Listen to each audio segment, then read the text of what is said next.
ආයිබෝවන් නිශීවිත් පොඩ්ඩෝ YouTube channel එකට ඔයාලා හැමෝම සාදරයෙන් පිළිගන්නවා. අද අපි කතා කරන්න යන්නේ මුදල් ආර්ථික ගැටලුවක්. අපි දැන් බලමු ප්‍රශ්නය මොකක්ද කියලා. අමර හා නයනා ළඟ රුපියල් 90ක මුදලක් ඇත. තවද අමරට වඩා නයනා ළඟ රුපියල් 10ක් වැඩිපුර ඇතිනම් දෙදෙනා ළඟ ඇති මුදල වෙන වෙනම සොයන්න. අපි දැන් බලමු මේ ගැටලුව විසඳන්නේ කොහොමද කියලා. මුලින්ම දුවේ පුතේ අපි මේ ගැටලුව මේ විදියට ලියාගමු.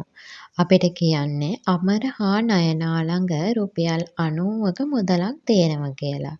අපි ඒක ලියාගත්තා. ඊට පස්සේ කියනවා අමරට වඩා නයනා ළඟ රුපියල් 10ක් වැඩිපුර තියෙනවා කියලා නේද? අපි මේ විදියට ලියාගමු එකත්. අපි දැන් බලමු මේක ලේසියෙන් විසඳන ක්‍රමය මොකක්ද කියලා. දෙදෙනා ළඟ තියෙන රුපියල් 90න් නයන ළඟ වැඩිපුර තියෙන රුපියල් 10 අපි අඩු කරමු. එතකොට එනවා රුපියල් 80ක්.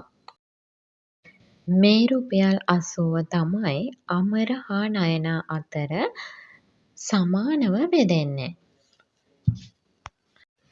රුපියල් 80 අපි දැන් දෙකෙන් බෙදමු. 8ට දෙකේව 4යි.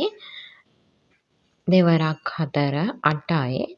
8න් 8ක් ගියාම බිංදුවයි. බිංදුවට දෙකේව නෑ ඒක නිසා බිංදුව දානවා. එතකොට 80 දෙකට බෙදුවහම අමරට රුපියල් 40ක් එනවා. නයනට රුපියල් 40ක් එනවා. නයනට තියෙන වැඩිපුර රුපියල් 10ත් එකතු වුණාම නයනා ළඟ රුපියල් 50යි. අමර ළඟ රුපියල් 40යි. ඔයාලට තවත් පැහැදිලි වෙන්න මේ විදියට මම මේක ලියන්නම්. අමර ළඟ ඇති මුදල රුපියල් 40යි. නයනා ළඟ ඇති මුදල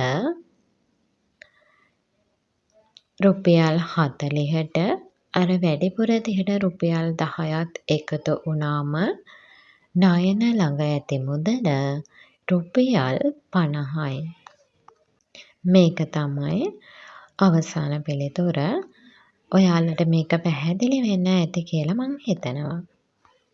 ඉතින් ආදරණීය දුවේ පුතේ මම හිතනවා ඔයාලට මේ කියා දීපු ගණිත ගැටලුව හොඳට තේරෙන්නේ නැති කියලා. මේ ගැන මොනවා හරි ප්‍රශ්න තියෙනම් පහලින් කමෙන්ට් එකක් විදියට දාන්න. ඒ වගේම නිශීවිත් පොඩ්ඩෝ YouTube channel එක subscribe කරලා තියාගන්න.